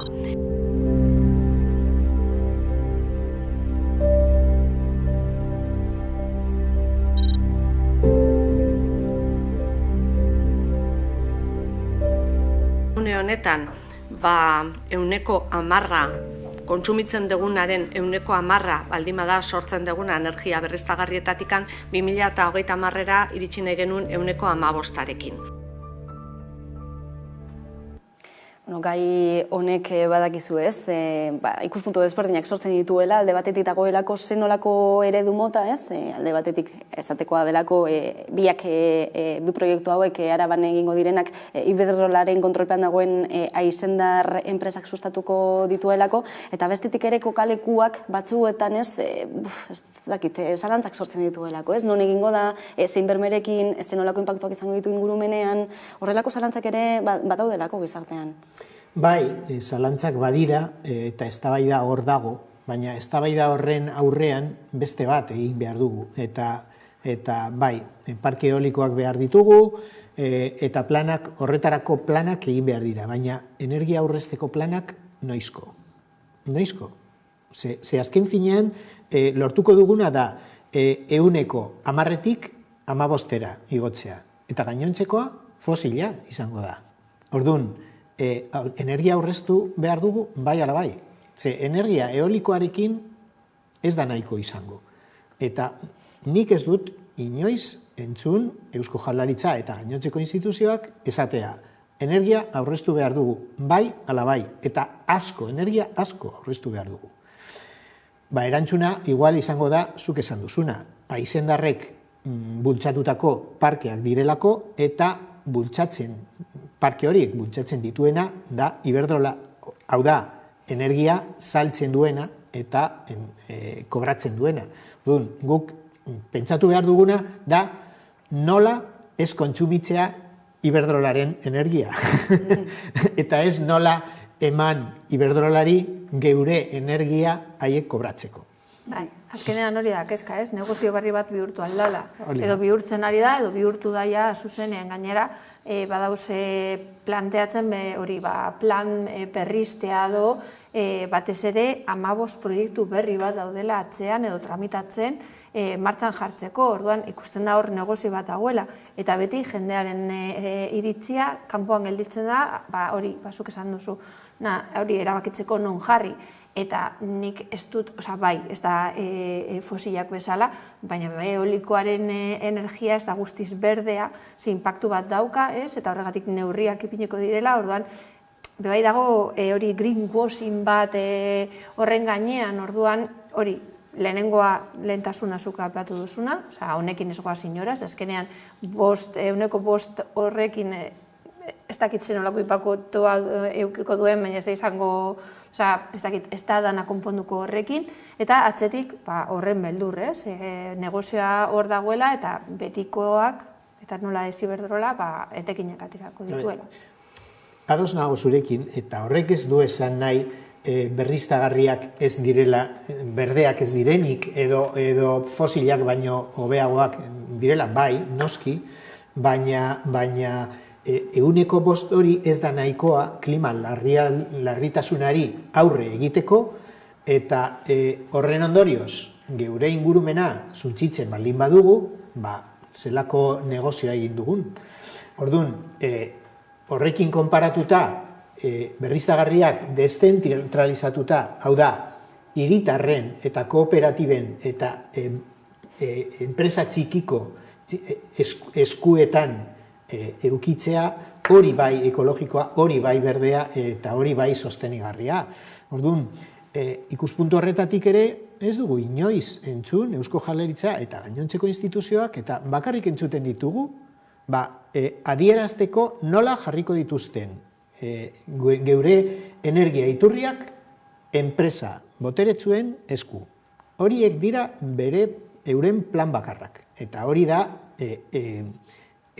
plan honen edo trantsizio honen gabezi nagusia.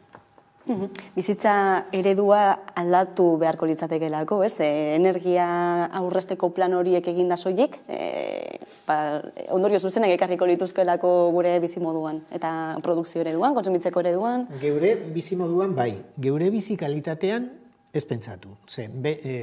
Askotan erabiltzen dugu, xahutzen dugu energia, eta pentsatzen dugu horrela geure bizi kalitatea hobetzen dela, eta ez da horrela beti. Geure kontsumo eredua aldatu behar dugula? Bai. Geure ekoizpen eredua aldatu behar dugula? Bai. Baina geure bizi kalitatea okerrago edo txarragoa izango dela ikusiko dugu, baina bidea egin behar dugu, bai ala bai. Orduan, nik faltan botatzen dut instituzioen lidergoa gizartea bide horretatik eramateko. Beldurra, daukate agian zenolako erantzunak izango diren gizartetik? Zer uste duzu? Ekoansietatea, instituzioen ekoansietatea. Bai, da ez bakarrik igual gizarteen gandik, baizik eta enpresa edo oligopolioen gandik, nik uste dut hor presio bat jasotzen dutela, eta badakigu eta bizi izan dugu, igual muga jartzerakoan edo haien kontrako neurriak ipitzerakoan zenolako mehatxuak egon diren oligopolioen partetik, orduan, Nik uste dut beldurra errealista da. Bai, atzo ikusi genuen nola elektrizitatearen prezioa iaia doainik zen, justu atzo, 4 euro megabatio. Pentsatu behar dugu, enpresetarako zen nolako eragina dauka hori euren mozkinetan. Energia gehiena hiritarren esku egongo balitz, gauza bera gertatuko litzateke. Iaia doainik izango litzateke gizartearentzat energia. Orduan, ikuspuntu horretatik, igual justu zuk esan duzu gakoa dena. Eta da, gobernuetan daudenak noren mesede, nori egiten diote mesede euren politikekin, eta zergatik. Orduan herritarrezen nolako tartea daukagu horrera egiteko? Nik uste dut garrantzitsuna dela jarraitzea prebesionatzen. Eta nik uste dut olako elkarteak sortzen direnean horretarako daude. Nik uste dut kontzientziatzeko jendea eta bai presioa egiteko. Azken finean hori mobilizazioekin lortuko dugu nahi duguna, azken finean instituzioen jarrera ez da aldatuko berez. Pedagogia egin behar da. Eta aipatu behar da 105 horrekin ez diogu aurre egingo klima larrialdiari. Eta haiek esaten dute, behar ditugu? Bai, behar ditugu, baina igual ez era honetan. Eta beste eredu bat behar dugu justuago, ez bakarrik berdeago, baina justuago bai. Ematen duelako trantsizio hori leku aldaketa edo aldaketa soil bat izango dela, ez? Erregai fosiletatik berriztagarrietara edo hidrogenora edo beste energia eredu batera eta dena berdin jarraituko duela. Baina nola hori da garrantzitsuena eta hori da gizarteari azaldu behar zaiona. Ez bakarrik zer, baizik eta nola. Gainera, hori bihurtzeko hori, bebai tresnak gastatzen dira, ez? Eta erretzen dira, ez dakit nola, prozesu horretan bebai, dago gastu ekologiko bat. Odan ez da debalde aterako. Bai, hori da. Esaterako, ez? Ozono geruza zere hitz egingo dugulako gaurkoan, ez? Nolako inpaktuak izan dituen azken hamarkadetan, baina berri ona ere honekin lotutakoa ere, berreskuratzen ari delako ozono geruza hori. Bai, garai batean askotan hitz egiten zen horri buruz, ez? Eta entzuterakoan batzutan pentsatzen dugu igual dana klima aldaketarekin amaituko dugula, ze ozonoa berreskuratzen ari dela, ez? Eta argi eta garbi esan behar da, ez dela hori gertatuko, ze gauza bat doa alde batetik eta bestea beste aldetik, ze azken finean ozonoa berrestu egin da, hori alternatiba bat dagoelako, hori kontsumitzen ziren sustantziak ez kontsumitzeko, alternatibak bilatu dira eta horregatik ozonoa bera berreskuratu egin da. Baina klima aldaketa, hori fosilaren alternatiba ez dago, behibistakoa da, eta orduan klima aldaketa ez da amaituko, nahiz eta osoa berreskuratu. Beste bi baldintza garrantzitsu daude eztabaida honetan, eta ozono geruzarekin gertatu zena izan zen. Bat, zientzilariek esan zuten arriskua bazegoela, eta inork ez zuen ezetz esan zientzilariek esandakoari. Eta justu honetan klima aldaketarekin, justu kontrakoa. Hori ez da existitzen, negazionismoa. Garai hartan hori ezen gertatu. Eta bigarrena, munduko gobernu gehienak bildu ziren eta ekimenak hartu zituzten eta martxan jarri zituzten. Eta justu klima aldaketarekin kontrakoa gertatzen da. Hainbat eta hainbat goibilerak ezertarako. Orduan, bi baldintza horiek oso garrantzitsua dira ikusteko aldea arrakasta eta porrotaren artean.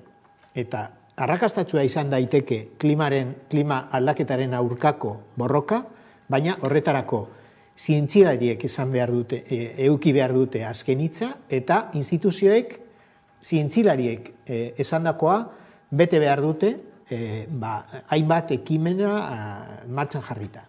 Hori ez bada gertatzen, gero alternatibak bilatu behar ditugu, nik pentsatzen dut alternatibak daudela, energia aurreztea, eredu aldatzea, berriztagarriak, baina bere lekuan, baina lehenengo bi pausu betetzen ez baldin badira, gainontzekoa eta gizartearen implikazioa eta bar, ez dira arrakastatzu izango. Bai, deigarria da zuk aipatutakoa, ze gaur egun zaintxalariak esaten dutena, entzuten da, baina da beste iritzi bat, besteekin batera, ez? Eta batzuta, COVID gertatutakoan, antzeko zerbait gertatu zen, zintxalerek esaten zuten gauza bat, eta baina nik ere nire iritzi propioa daukat, eta nik uste dut, baina igual zure iritzia ez den zuen behar. Hori da. Gobernuen iritzia, ez justu, zintxalerek kontrako esaten baldin badute, Bai, nik uste dut hori argo dagoela da zenolako lehentasunak dauden, ez? Eta horren arabera. Hori da, interes ekonomikoak ere oso garrantzitsuak dira. Igual, Ozono Geruzarekin interesak zeuden, zuk aipatu dituzu sustantzia kaltegarriak Ozono Geruzarentzat, baina interes ekonomikoak zeuden, baina ez ziren hain handiak, baina energia fosilaren interesak itzelak dira, itzelak munduan zehar. Orduan, hartu duten boterea, kentzeko oso lan gogorra izango da instituzioen aldetik. Eta gehienetan, instituzioetan ere daudenak, energia fosilaren lobitik etorritakoak dira. Edo joan nahi dutela, ez? Edo katarreit, edo gauza horiek gertatzen dira. Azkenean hori Montrealeko protokoloan hor bazegoen borondate politikoa, eta gaur egun badirudi ez dagoela. Ez dagoela.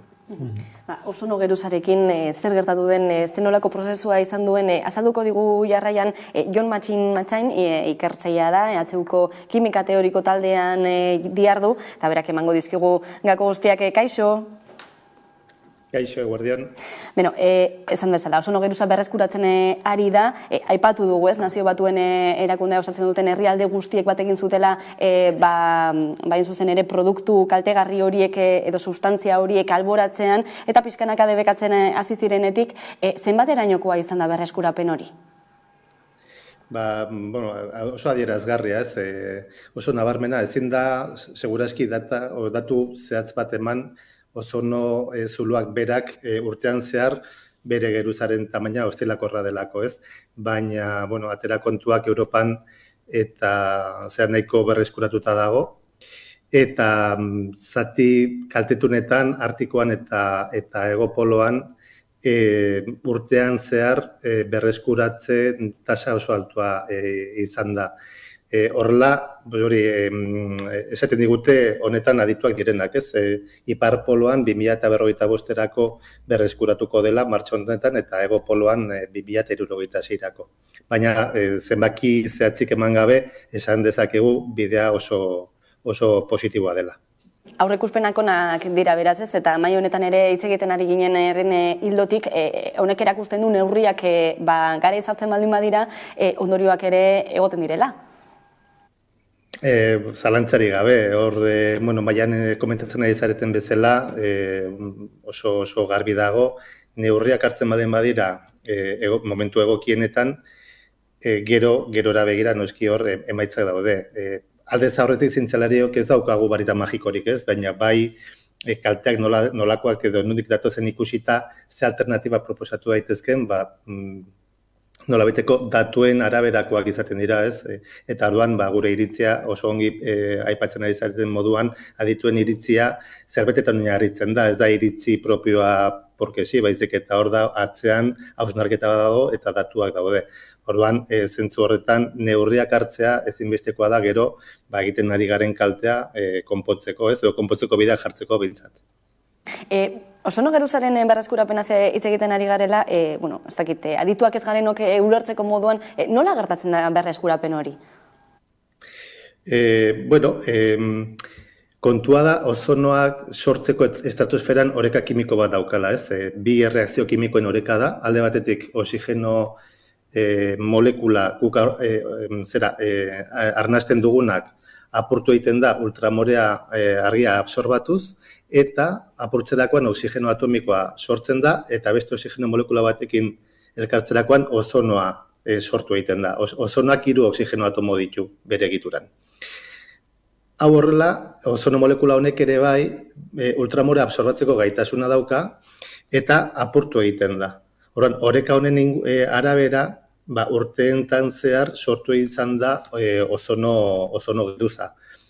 Zer gertatzen da, oreka hori apurtzen denean, orduan zuloa sortzen da. Orduan, kontua da, zientzialariok ulertu dintzuten bere garaian nola puskatzen zen oreka kimiko hori, hain zuzen ere, konposatu kimiko berezi batzuk atmosferara igortzerakoan sortzen zen, klorofluorkarbonoak deitzen diren konposatu batzuk, eta horiek oreka kimiko hori apurtu egin zuten. Zer egin da hartutako neurriekin?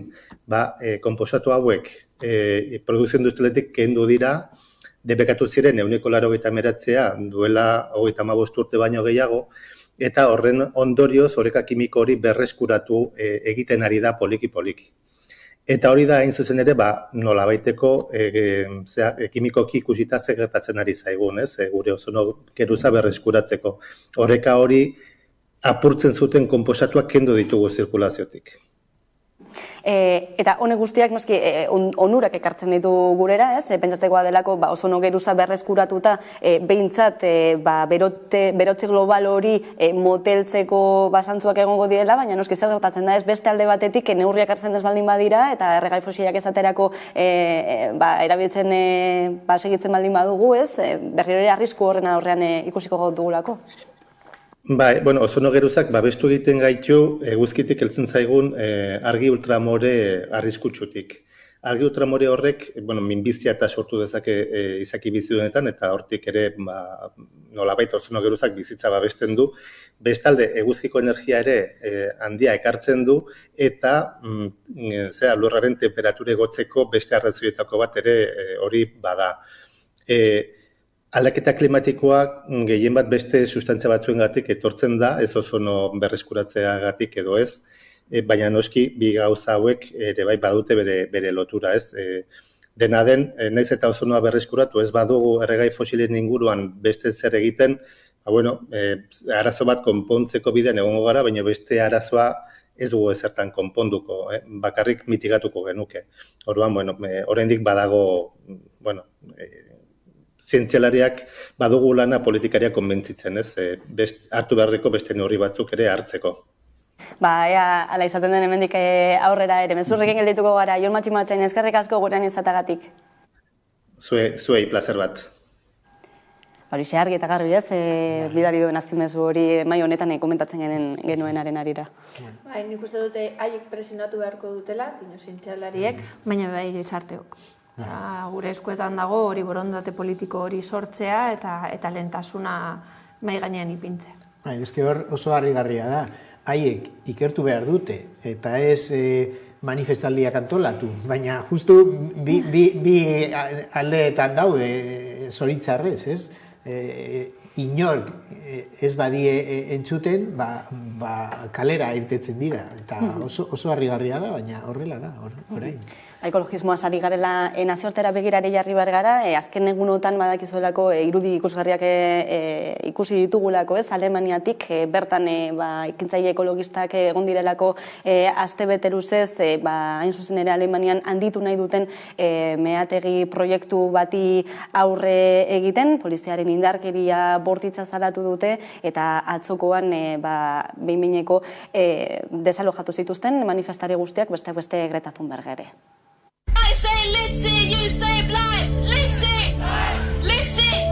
What happens in Lützerath doesn't stay in Lützerath. The carbon is still in the ground. We are still here. Lützerath is still there. And as long as the carbon is in the ground, this struggle is not over.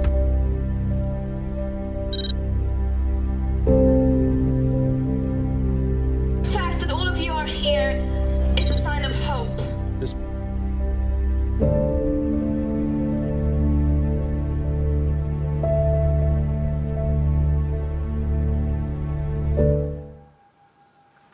Joserra. Bueno, oso beharrezkoa da gizarteko presioa, oso beharrezkoa da. Eta gazteen belaunaldi honen erronka hori da, presioa egitea haiek etorkizun bat edukitzeko. Gero, beste kontua da, instituzioen aldetik zer egin daiteke eta zer ez. Aipatu da, berdeak badaudela Alemaniako gobernuan edo, baina nik oso ongi ezagutzen dut haiek zer egin duten, dinot berdeak gobernuaren barruan. Kasu honetan, kaleratze honek ja baimen guztiak bazituen beste garai batetik, eta epaileak baimendu du. Horrezegatik polizia zegoen jendeak kaleratzen, epaileak esandakoa betetzen. Baina gobernuak ere negoziazioak egin ditu enpresa pribatuarekin, bigarren kaleratzea geldiarazteko, eta hori lortu dute, eta 8 urte aurreratu dute ikatzaren erabileraren amaiera Alemanian geldiarazteko enpresaren etekin potentzialak. Baina instituzioen aldetik egin daitekeena da oso murriztua, azken finean legea baldin badago, eta haiek baimen guztiak eta jabetza baldin badute, egingo dute. Baina egin behar duguna da presioa kalean eta adierazi bide horretatik ez dugula inolako etorkizunik, eta instituzioak eta gizartea lotuta bai lortu daiteke zeo zer, baina bestela, Bai, Alemanian bertan ikusi dugunez, zenolako mobilizazioa izan diren, zenolako, beharrezkoa da, eta ez bakarrik zientzilariak egotea, baizik eta gaztea, jende osoa egotea. Bai, kontrasen batean bizi garelako, alde batetik ikusten ari garelako, zenolako egoerak bizitzen ari garen, zenolako etorkizuna planteatzen denez, alde ekologistatik edo ingurumenaren aldetik, eta bestetik noski produkzioak ez duetenik, eta mehatzeak eta ikatzaren ustiaketak ere gora egiten ari duen momentu honetan, kontraesen argia delako. Bai, lehenengo eta behin ikustu du salatzeko represioa, izan zen nahiko gogorra, eta hori ezin dugu onartu inondik inora.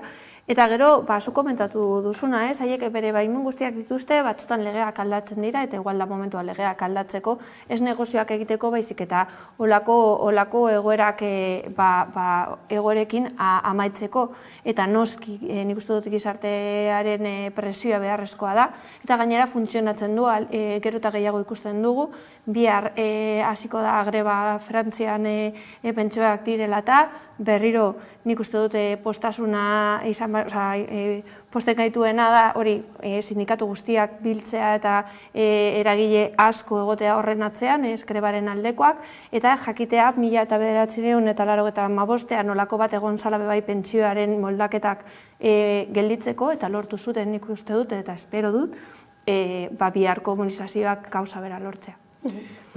Zuk aipatu duzu legeak aldatu behar direla, eta egia da, baina bagizu zer gertatzen den energetikoekin. Legea aldatzen badiezu, eta haiek baimenak baldin badituzte, konpentsatu behar dituzu.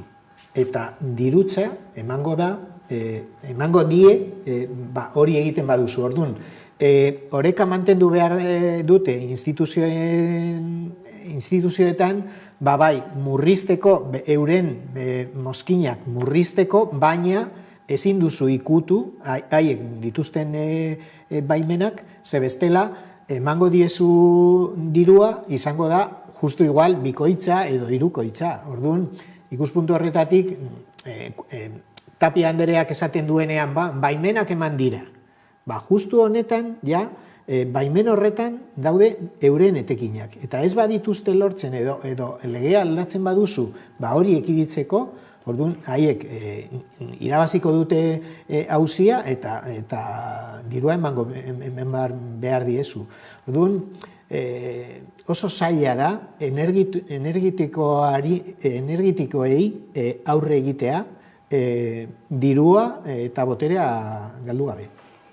Bai, izan ere askotan hasten zaigu edo ohikoa den moduan, multinazional hauek zenolako boterea daukaten, zuk aipatu duzun bezala auzitegi propioak badituztelako, eta lege propio batzuk ere badituztelako. Merkatu librearen legeak daude pentsatuta justu horretarako. Haien mozkinak ez geldiarazteko. Nik uste dut horregatik, nik uste dut aurrera pausua izan dela, bai ekologisten aldetik, sistema aldaketa bat eskatzen dutelako gaur egun, ez? Eta hori mahai gainean ipintzea oso garrantzitsua da, ze sistema aldaketa bat ez badago, zuk esan duzuna, nik uste dut haiek trikmaio guztiak dituzte, bereien etekinak ateratzeko. Protestak non nahi, aipatu duzun bezala bihar ikuspuntua izango da Frantziar Estatu osoan, Ipar Euskal Herrian ere mobilizazioak deitu dituztelako sindikatu guztiak, zuzen ere pentsioen erreforma horren aurka egiteko, Europa osoan ematen ari den kontu bat delako, eta ikusiko delako, zer lortzen den, ez bakarrik biharkoarekin, astapenak izan daitezkelako, ziklomobilizatzaile bat berri bat etor daitekelako honen ostean, eta bihar hasiera besterik izan daitekelako. Eta gainera pentsionisten bai bereien urte muga ospatzen ari dira, eta pena bat da, ze oraindik aurrera pauso handiak ez dituzte lortu, baina bintzat jarraitzen dutela hor, eta hori eskertzekoa da. Borrokatu behar dugu geure eskubideen alde, ez da? Bestela, haiek ez dute zer egingo geure alde. Ikusmin handia bihar ea zer gertatzen den bertan. Jarraituko dugu noski Amekatari biztan, baina gaurkoz hemen utziko dugu gaurko solazde aldia. Eskerrik asko beste behin, gurean izateagatik Alaitzar Gandoña, Josarra Becerra plazer bat, eta ordu betatik aurrera, eguneko albiste nagusiak Karolina Suarez lankidaren eskutik ondo izan.